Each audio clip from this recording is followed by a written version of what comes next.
हाँ जी, सभी को नमस्कार। मैं संदीप सुबह आपका हार्दिक स्वागत करता हूं आपके अपने YouTube चैनल पढ़ाई संसार पे। आज अपने बात कर रहे हैं राजस्थान वीडियो का जो एग्जाम हुआ है, अभी जो एग्जाम हुआ है उसकी हिंदी व्याकरण के जो प्रश्न पूछे गए, उन हिंदी व्याकरण की जो ऑथेंटिक आंसर की आपको प्रोवाइड करवा रहा हूं। आप प्रश्न है वो मिला लेना, क्योंकि ये जो प्रश्न है ये बड़े सरल प्रश्न आए थे। अब आप ऐसे कहोगे कि सर ये तो सरल प्रश्न आपको लग रहे होंगे, नहीं ऐसा नहीं है। प्रश्न एकदम सामान्य स्तर के पूछे गए। जो भी हिंदी व्याकरण के प्रश्न पूछे गए वो एकदम सामान्य स्तर के प्रश्न पूछे गए हैं। तो अपने शुरू करें।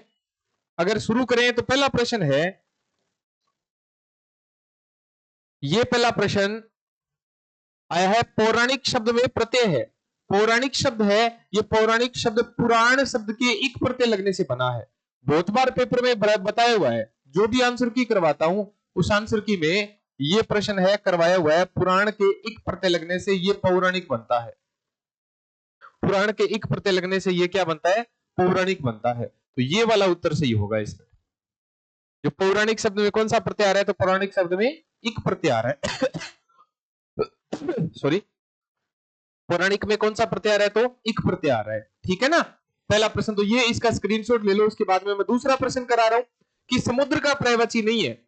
याद करो, मेरी जो क्लास है उस क्लास में मैं आपको बाकायदा वीडियो बना के बता दूंगा। मैं बाकायदा आपको सोर्स में प्रोवाइड करवा दूंगा। मैंने बताया हुआ है कि पानी के जितने भी पर्यायवाची होते हैं, उस पानी के पर्यायवाची की अगर धी प्रत्यय लग जाता है तो वो समुद्र का पर्यायवाची बन जाता है। और ये भी बताया हुआ है कि ये समुद्र होता है, इसमें अनुस्वार नहीं होता।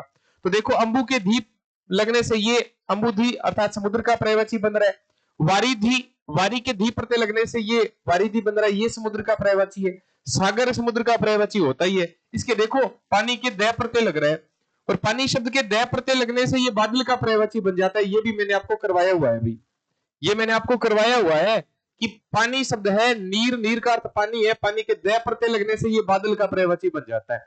ये भी बताया हुआ है कि जय प्रत्यय लग जाए तो वो कमल का पर्यायवाची बन जाता है। पानी के जितने भी पर्यायवाची होते हैं वहां जय प्रत्यय लगने से कमल का, दय प्रत्यय लगने से बादल का, और धी प्रत्यय लगने से समुद्र का पर्यायवाची होता है। तो ये दो प्रश्न है। दूसरे में क्या हो जाएगा? तो दूसरे में नीरद हो जाएगा। नीरद समुद्र का पर्यायवाची न होके नीरद है वो बादल का पर्यायवाची होता है। इन दोनों का स्क्रीनशॉट ले लो भाई। इन दोनों का स्क्रीनशॉट ले लो। एक बार दोबारा मैं दे दूं, ये स्क्रीनशॉट ले लो। बढ़ते हैं अपने आगे। हाँ जी। उसके बाद में अगला है, चतुर का पर्यायवाची होगा। चतुर शब्द का पर्यायवाची होगा। ये जो चतुर शब्द है, चतुर शब्द का पर्यायवाची क्या होगा? चतु का पटु होता है। चतुर का पर्यायवाची पटु होगा। चतु का पर्यायवाची, चतुर का पर्यायवाची सॉरी पटु होगा। ये अत का विलोम शब्द इति होता है। अत का विलोम शब्द इति होता है। अत का अर्थ आरंभ होता है। ठीक है। इति का मतलब समाप्ति होता है। अत का मतलब आरंभ, इति का मतलब है समाप्ति होता है। तो ये भी महत्वपूर्ण हो जाता है। अत का मतलब आरंभ और इति का मतलब है समाप्ति होता है। आर्द्र शब्द का विलोम शब्द क्या होता है? आर्द्र शब्द का विलोम शब्द शुष्क होता है। आर्द्र का विलोम शब्द शुष्क होता है। आर्द्र, आर्द्र का विलोम शब्द क्या हो जाएगा? आर्द्र का विलोम शब्द होता है शुष्क। शुष्क। इन तीनों के भी स्क्रीनशॉट ले लो। चतुर का विलोम शब्द पटु होगा, सॉरी चतुर का पर्यायवाची पटु होगा, अत का विलोम शब्द इति होगा, और आर्द्र का विलोम शब्द शुष्क होगा। ये अपने इसका स्क्रीनशॉट ले लो। हाँ जी, ये जितने भी प्रश्न करवा रहा हूं वो सारे के सारे आपके पेपर में पहले करवाए हुए, मैंने पीवाईक्यूज करवाए हुए हैं। हाँ जी, 33 के बाद में मैंने यह निकाला था। 33 के बाद में 34वां प्रश्न भी है। 34वां और 35वां प्रश्न।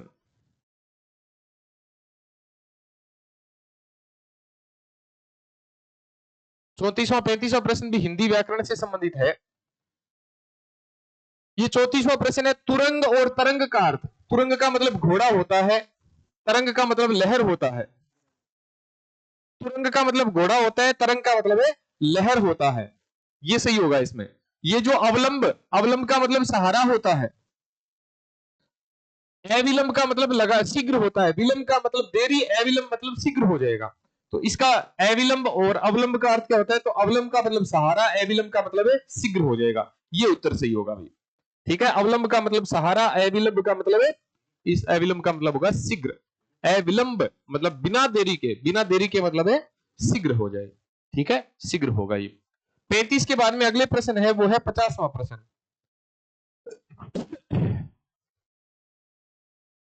हाँ जी,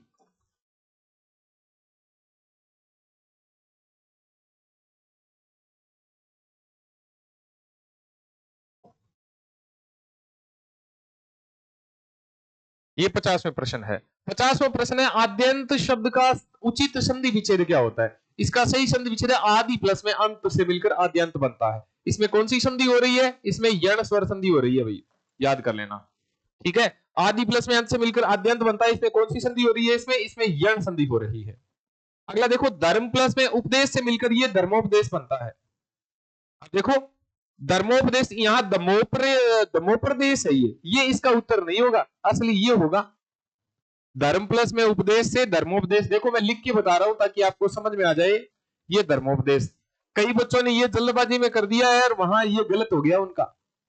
आपको प्रश्न आ रहा है फिर भी आपने गलत कर दिया। मैं बहुत बार कहता हूं कि प्रश्न को पढ़ने के साथ साथ चारों ऑप्शन ढंग से पढ़ा करो। कई बच्चों ने ये भी गलती की है, मेरे को पता है। कई बच्चों ने ये ऐसे ही आते ही पहले पहले देख लिया भी ये धर्मोपदेश है, ये धर्मोपदेश है, ये है धर्मोपदेश। तो ये वाला उत्तर सही होगा, ये वाला बी नंबर उत्तर सही होगा, ये नहीं होगा। स्क्रीनशॉट ले लो इसको और मिला लो, और अगर गलत हो भी जाए तो अफसोस मत करना, चिंता नहीं है। ऐसे प्रश्न सबके ही गलत होते हैं, हो जाते हैं ऐसे प्रश्न गलत। हाँ जी, संसार रूपी सागर में कौन सा उत्तर होगा? संसार सागर है, संसार रूपी सागर में संसार सागर होगा। संसार सागर है ना। उपयुक्त समस्त समस्त पद क्या होगा? यह समास पद क्या होगा? तो संसार सागर होगा। रूपक अलंकार होता है इसमें। इसमें कौन सा अलंकार होता है? तो इसमें तो रूपक अलंकार होता है। रूपक अलंकार संसार सागर है ये इसका उत्तर सही होगा। 52वें में, तो 52वें में एक नंबर उत्तर होगा संसार सागर। ठीक है, संसार रूपी सागर के लिए उपयुक्त समास पद कौन सा होगा? तो संसार सागर होगा, एक नंबर वाला। तीनों के तीनों स्क्रीनशॉट ले लो अपने, काम आएंगे ये आपके। हाँ जी, आगे जब भी आप तैयारी कर रहे हैं ना, भले ही आप असिस्टेंट प्रोफेसर की तैयारी कर रहे हो, भले ही आप सेकंड ग्रेड की तैयारी कर रहे हो, आरपीएससी में स्कूल व्याख्याता की तैयारी करो, कोई भी तैयारी करो, इनसे संबंधित प्रश्न आते ही है भाई। ये देखो, लोह पुरुष पूछा गया है। लोह पुरुष बहुरी समास में कराया हुआ है, निम्नलिखित में से उपयुक्त विकल्प कौन सा होगा? लोहे का पुरुष है जो वह है। ठीक है, लोहे का पुरुष है वह है, लोह पुरुष हो जाएगा इसमें। बहुव्रीहि समास होगा इसमें। क्यों होगा बहुव्रीहि समास? क्योंकि किसके लिए कहा गया? ये सरदार पटेल के लिए कहा गया है। ये किसके लिए कहा गया है? सरदार पटेल के लिए कहा गया है। उत्तर क्या होगा? 4 नंबर वाला उत्तर होगा। कई ये करके आए होंगे, लोहे के समान पुरुष। लोहे के समान पुरुष नहीं होता, लोहे का पुरुष है जो लोह पुरुष होता है ना, आयरन मैन। आयरन मैन जिसको बोला जाता है। उसके बाद में 53 के बाद में अगला है, 53 के बाद 54, 55, 56 भी है।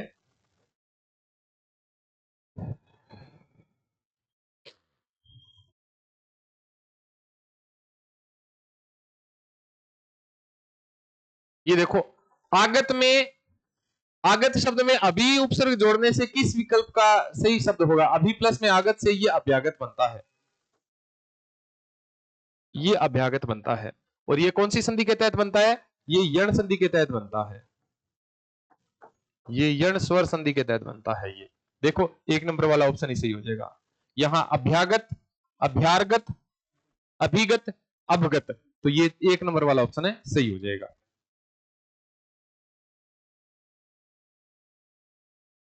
अगला देखो, उद्धार शब्द में कौन सा उपसर्ग है? ये देख लो, बहुत सारे बच्चे ये बोलते हैं सर इसमें तो उद आएगा यार, कई किताबों में उद दिया हुआ है यार, आपने तो उद करवाया हुआ है यार। सर ये उद के से हो सकता है, ये तो उद भी किताबों में दे रखा है। देख लो, उद्धार शब्द में कौन सा उपसर्ग है? ये देख लो, उत के हार लगने से ये उद्धार बनता है। कौन सी संधि के तहत बनता है? ये व्यंजन संधि के तहत बनता है भाई। देख लो कौन सा है, उत उपसर्ग है, उद ऑप्शन में नहीं है भाई। उद जो आप मान रहे हो ना कि ये उद होता है, ये उद ऑप्शन में नहीं है, उत ही है ये तो उत प्लस में हार से मिलकर उद्धार होता है। ये उत प्लस में हार से मिलकर उद्धार हो जाएगा। ये कौन से उपसर्ग है? तो उत उपसर्ग है। अद उपसर्ग दे रखा है, देखो अद दे रखा है, उध दे रखा है, उध दे रखा है, उत उपसर्ग होगा। बनावट में प्रत्यय है, आवट प्रत्यय है, ये कृदंत प्रत्यय है, याद कर लेना। ये कौन सा प्रत्यय है? ये कृदंत प्रत्यय है। आवट, आवट में कौन सा प्रत्यय है? तो कृदंत प्रत्यय है। ये बनाना, बनना के आवट प्रत्यय लगने से बनावट बनता है। 56 के बाद में अगला है 78।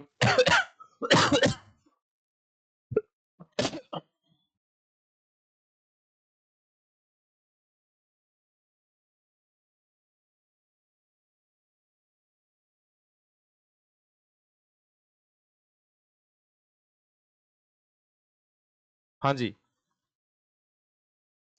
लौट कर आया हुआ प्रत्यागत होता है, लौट कर आया हुआ प्रत्यागत होता है। जिसे किसी विषय की जानकारी न हो ना, वो निरक्षर, अगणनीय, अपारदर्शक, अनभिज्ञ होता है। जिसे किसी भी विषय की जानकारी न हो वो क्या होता है, वो अनभिज्ञ होता है। शुद्ध शब्द कौन सा है, ये व्युत्पत्ति शुद्ध हो जाएगा। वी प्लस में उत्पत्ति से मिलकर ये व्युत्पत्ति बनता है। वी प्लस में उत्पत्ति से मिलकर ये व्युत्पत्ति बनता है, ये वाला सही होगा इसमें, ये ऑप्शन सही हो जाएगा। ठीक है, शुद्ध शब्द कौन सा है, तो ये व्युत्पत्ति शुद्ध हो जाएगा। इसका स्क्रीनशॉट ले लो, महत्वपूर्ण है ये सारे के सारे। इसमें कौन सा उपसर्ग है, इसमें अन के अभी उपसर्ग भी है, और इसमें मूल शब्द क्या है, तो ज्ञ है। दो उपसर्ग है इसमें, याद कर लेना। कितने उपसर्ग है इसमें, इसमें दो उपसर्ग है। स्क्रीनशॉट ले ले उसका, बहुत महत्वपूर्ण है ये। हाँ जी, 80 के बाद में है 81, 82, 83।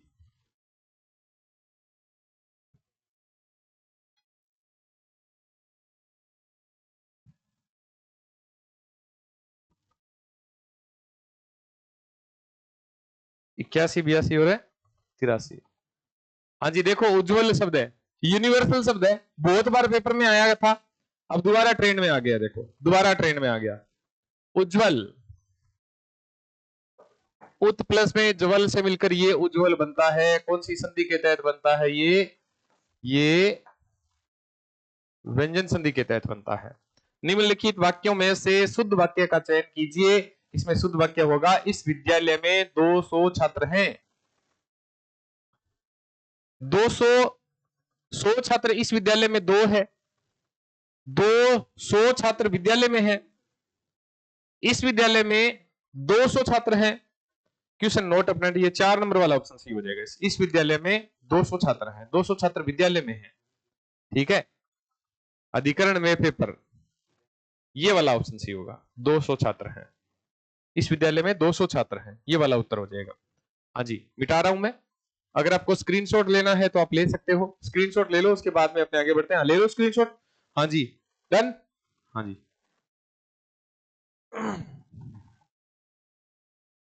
हाँ जी, 83वां 84वां, 2 ही प्रश्न बचे हैं।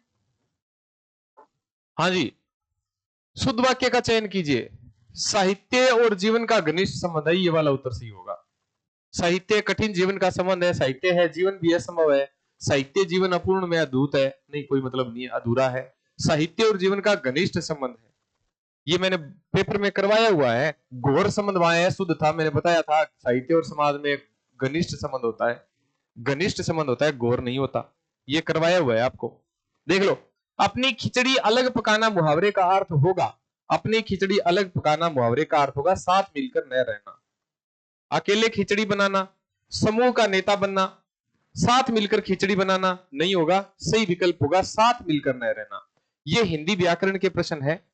उम्मीद है आपके प्रश्न बहुत अच्छे गए होंगे, बहुत अच्छे प्रश्न सही किए होंगे। मिलते हैं अगले वीडियो में चर्चा के साथ में। ये वीडियो एक बार सभी के सभी बच्चे शेयर कर दे। मैंने आपको आज जो पेपर हुआ है उसका हिंदी व्याकरण जो आई है, हिंदी व्याकरण के प्रश्न पूछे गए, उन हिंदी व्याकरण के प्रश्नों की उत्तर की बनाई है, सब प्रश्नों के नहीं बनाई, सिर्फ हिंदी व्याकरण की। हिंदी व्याकरण में आप मिलाने कर सकते हैं। धन्यवाद, मिलते हैं अगले वीडियो में। हाँ जी।